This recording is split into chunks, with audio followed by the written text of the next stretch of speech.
Hi guys, April Green, registered nurse here, again coming to talk to you about one of my favorite surgeries, and that is an abdominoplasty or a tummy tuck.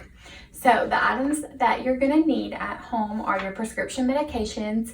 You'll get a script for an antibiotic, nausea medication, pain medication, and a Lovenox shot that you'll bring with you to surgery that we'll actually give you. You'll also get arsenic medication. Let me grab that really fast. So this is arsenic. It's a homeopathic arnica medication that helps improve bruising and swelling after surgery. And you'll take a pre-op dose, but that's going to be the night before surgery. And then you'll take a post-op dose when you get home from surgery, and one at bedtime, and then it's taken 3 times a day. Your other meds on the script and on the bottle, your pharmacist should put exactly how to take them. Your antibiotic you'll also take the night before surgery, just 1 pill.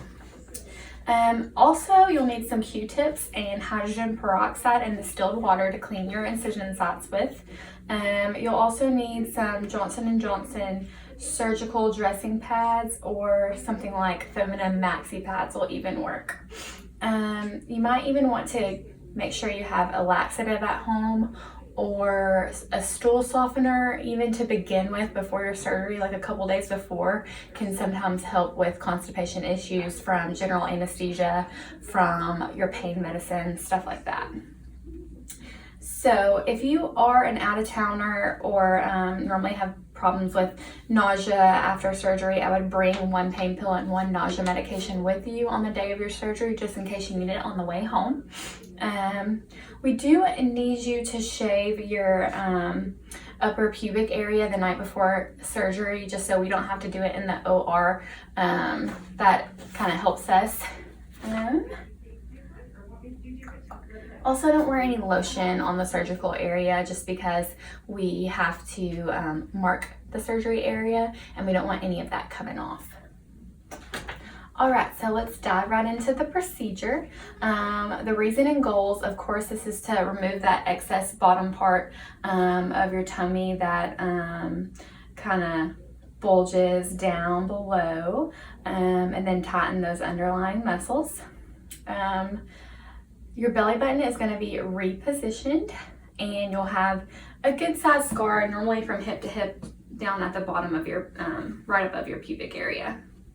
So post-op care, what you're going to need to know is if you have any profuse bleeding down below at that bottom scar, you'll have like white tape over it. If any like profusive bleeding starts happening, definitely give us a call for any of that. You will have some bruising, especially if you have any like a little bit of lipoed areas. Sometimes on the waist flank he does a little bit of a lipo along with the tummy tuck, so you might have some bruising there or down below.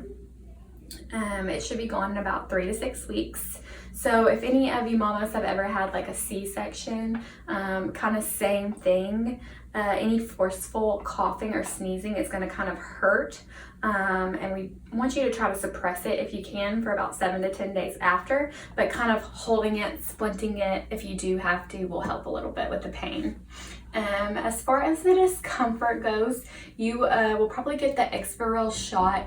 It's a long-lasting bupivacaine that will go into your muscles during surgery, and that's going to help with the pain for about 72 hours, which is really great. We love that medication for our patients. It helps a lot with pain. But we don't want you to attempt to stretch or pull your abdomen straight for the first 2 to 3 weeks after surgery. So you're going to kind of walk with like bent over. Some people say that's mostly the most painful part, is just having to walk kind of bent over. It kind of hurts your lower back a little bit. You might find it comfortable to sleep kind of in what we call a beach chair position. So that is with a pillow under your knees and kind of propped up. Like you can prop up in a recliner, or you can prop up on some pillows in bed, and that should help with sitting and sleeping. You will have drains on the right and left sides of your abdomen. This just aids in healing. It kind of gets that fluid that kind of accumulates. It'll start off being kind of Kool-Aid colored, like blood with serous fluid mixed in, and then it'll kind of transition into a straw colored fluid, and that's when we know it's kind of easing up a little bit. But what we're looking for is for the drains to decrease to less than 20 milliliters in a 24-hour time span. So normally that happens in about 5 to 7 days. Some people can be a little bit earlier, some people can be a little bit later. So that's when we know it's about time to take them out. But we'll have a little log that you'll actually log those whenever you empty the drains. You'll log that amount on the right side and the left side, and normally you'll do it about twice a day, so like every 12 hours, and you'll do it whenever they're about halfway full. And I think in another video I'm going to actually go over drain care, so stay tuned to that and just find that video later, and I'm going to pull out my drains and show y'all exactly how to empty and compress back your drains. You'll also look for, if those drains do fill really rapidly, like you can't keep up with them, you would definitely let us know if that happens. So as far as your incision area goes, like I said, a little bit of oozing on the incision is okay, but if anything profuse happens, then give us a call for that. You will have a little transparent dressing over your belly button for the first night, and then whenever you come back the next day to see us, we'll take that off. And then that's when you'll start cleaning your belly button gently 2 to 4 times daily with that mixture of hydrogen peroxide and distilled water and like a Q-tip. So just getting in there really nice and cleaning that, but you don't need to clean that bottom dressing at all.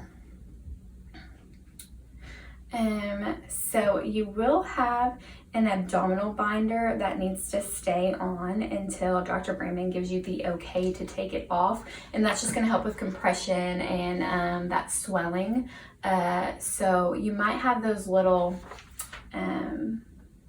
surgical dressing pads on the first couple of days if you're having any leaking from lipo areas on the side, or just kind of patting that bottom incision for the first couple of days might help with pain.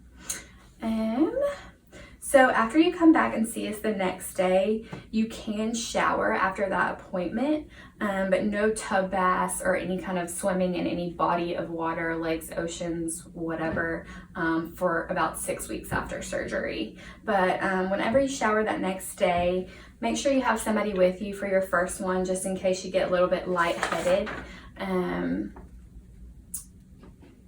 And then it might be helpful if you have like a little rack on your shower to kind of like set your drains on that rack, or even some of our patients have bought those little lanyards, I believe they're called, where you can carry like your keys on and stuff, but they'll like take their drains and kind of tie it on that lanyard so they're not like falling down in the shower.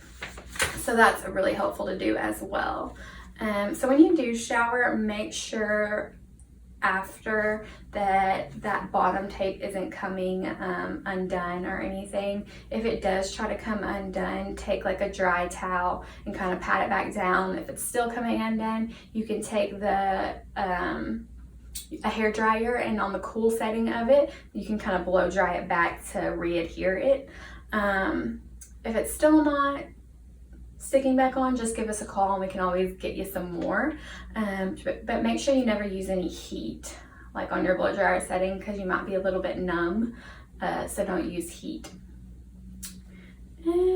What else? So like I said, you're probably going to have some swelling. It should peak around 72 hours, and as a general rule, about 80% will be gone within 2 to 6 weeks, and the remainder should be gone in 3 to 6 months. To minimize that swelling, you can rest and sleep in a reclining position for about 2 weeks, like we said, that beach chair position. If you ever notice any severe purple swelling occur, then definitely give us a call for that.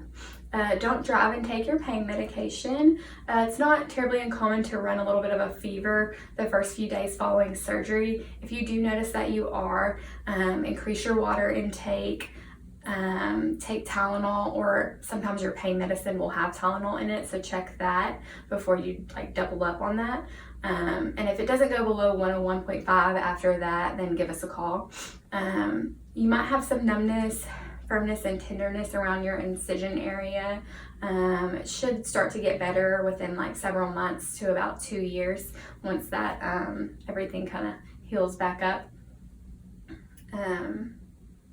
As far as physical activity goes, we don't want you doing any lifting, bending, straining, aerobic exercise, running, weightlifting for about 6 weeks after surgery. No contact sports for 3 to 4 months if any of y'all play any contact sports. But you can resume like moderate walks in about 2 to 4 weeks as tolerated. As far as the sun goes, you do want to avoid direct sun on your bottom scar there for about 6 to 12 months. It's not a mature scar, so it will hyperpigment in the sun.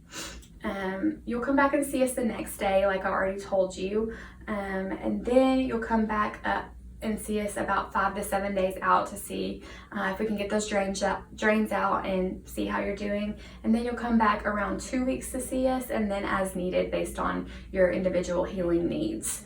Like I said, if you do have a problem going to the bathroom about 3 days after surgery, you still haven't used the bathroom, number 2, then take a laxative, and if you still can't go, then give us a call for any of that. And yeah, guys, that is about it. There's information here in your packet about the abdominoplasty and the informed consent, about our accreditations here on this page, and the Cosmetic, how it helps with bruising and swelling and speeding up healing. And then also it talks about medications to avoid before surgery. Kind of went over that already in the general surgery video that you should have watched before this. But yeah, guys, can't wait to see you at the pre-op. It's one of my favorite surgeries. You're gonna love it. So y'all have a great day. Thanks.